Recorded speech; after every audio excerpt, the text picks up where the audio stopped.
Going out for a snowshoe hike this afternoon. Gonna try to bushwhack into a little lake that I've never seen before. Just passing by here some old jack pine, similar to the stand type that I'm camping in. A little bit of black spruce in there, you can see from that individual in the center. And there's on the air photo, this is a sand beach, so I suspect this is a big sand flat, which is perfect habitat for jack pine. This is old pine. You can see the old timers starting to die out. This was probably born in a fire, a total stand replacing fire, probably 100, 110 years ago, 120 tops maybe. Jack pine isn't that long lived. The black spruce comes in along underneath the pine as well.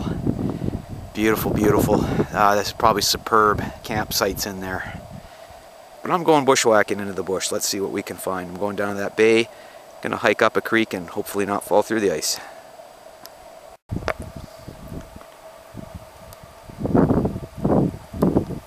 I've just stepped off the lake through the veneer of trees into the wetland and swamp area that the creek comes out into the lake.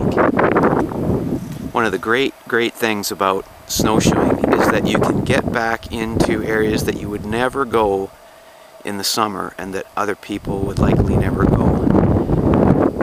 I'm going to be off the lake with the snowmobilers and the ice fishermen, and now I'm back into real backcountry. The creek is in the foreground, sorry, the background there just before the trees. And never been here before, so I'm going to hike up. Safety is of course number one, and I'm going to stay out of the main flow. Let's see what there is to see. Tamaracks, the deciduous coniferous tree, drop their needles in the winter, but they're very much alive. See some black spruce in behind there. So here's the creek. You can see how the creek is melted out the snow, and it appears to be a pretty obvious channel, but it can be deceiving, and there can be warm groundwater discharge along any waterway like this. So let's walk up it and see what there is. This is super easy going. There's just an open swamp community on either side of the creek. I'm just floating on top of the snow. There's my snowshoe track. I hope you can hear it because it's howling wind and it's likely going to foul the microphone up. I have my big 16 by 48 teardrop style snowshoes, which I need every square inch of for flotation, because the snow you're looking at there is about 3 feet deep with a crust on it, so I'm not sinking down too far. But if I didn't have my snowshoes on, I'd be post-holing to my hips.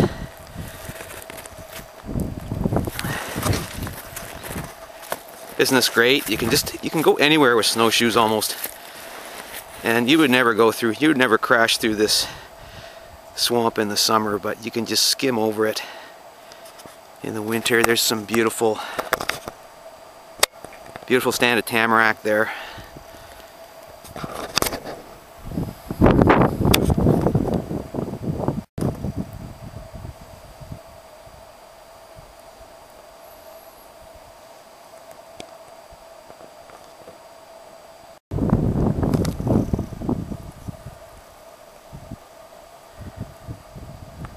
The wetland widens out into this big old marsh. It was probably dammed by Beaver, and I expect that the dam blew out years ago and it's kind of dried up, and the channel's braided through it a bit.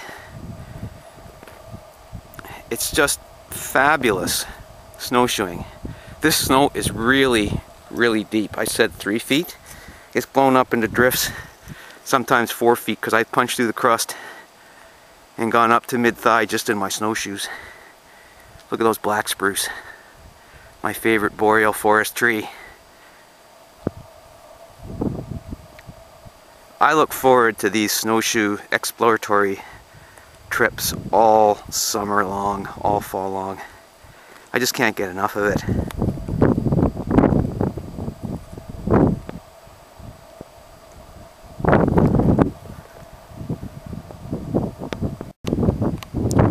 There's the lake I'm heading to. and it appears to be a beaver dam, but an old one, I think. It's hard to say, with multiple breaches, but that could be the natural overflow.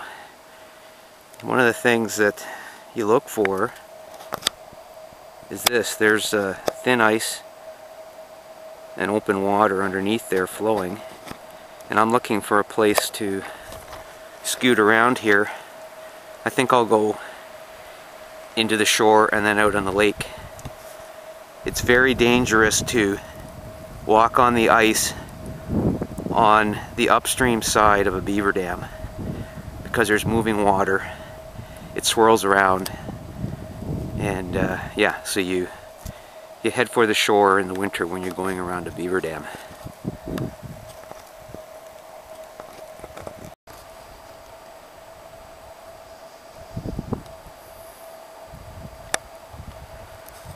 I'm approaching a narrows, and with all that current flowing out from the beaver dam, I suspect that there's a current through there.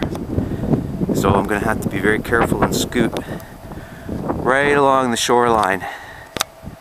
Very hazardous place, these narrows. There can also be, if it's sandy soil, there can be groundwater discharge coming out of slopes like that. So sometimes there can be thin ice right beside the bank. But this is rock, and it should be okay if I stick right on the shore.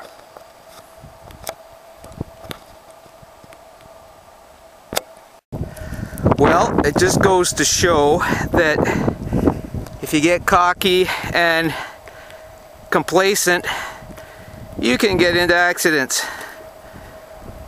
Now, I was walking, there's my snowshoe trail, and I had another narrows here with a little island and a little push-up, which is probably a rock. And I scooted the shore, but I got a little lazy and didn't come up on the bank. And right at the interface of the rock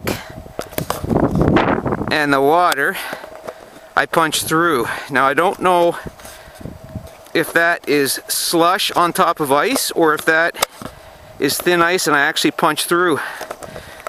But it was very scary, adrenaline pumping experience. I dove forwards to the bank and shoved my arms in the deep bank and pulled myself out before I really got submerged. So I suspect it's probably deep slush, but it was slush deep, probably up to the top of my boots, if not more. So do not get complacent. Moving water. I knew there was moving water here. I planned for it, but just a couple meters inland would have been a better crossing. Interesting. Why I suspect there's open water there, because where I got out and pulled myself up, there's an exit hole from an otter, and a little pile of otter poo. And that's why I suspect that he popped up through thin ice, burrowed under the deep snow, popped up, relieved himself, and then went back down to go fishing again. Pretty cool. This is just a couple minutes later. Look at that hole fill up. I might have been right on the edge of thin ice, maybe even punched through it and hit the bottom, because it's just pouring in, and I can see black underneath there. And the otter popped up right there. Lessons learned. Narrows, even when they're big narrows, be careful.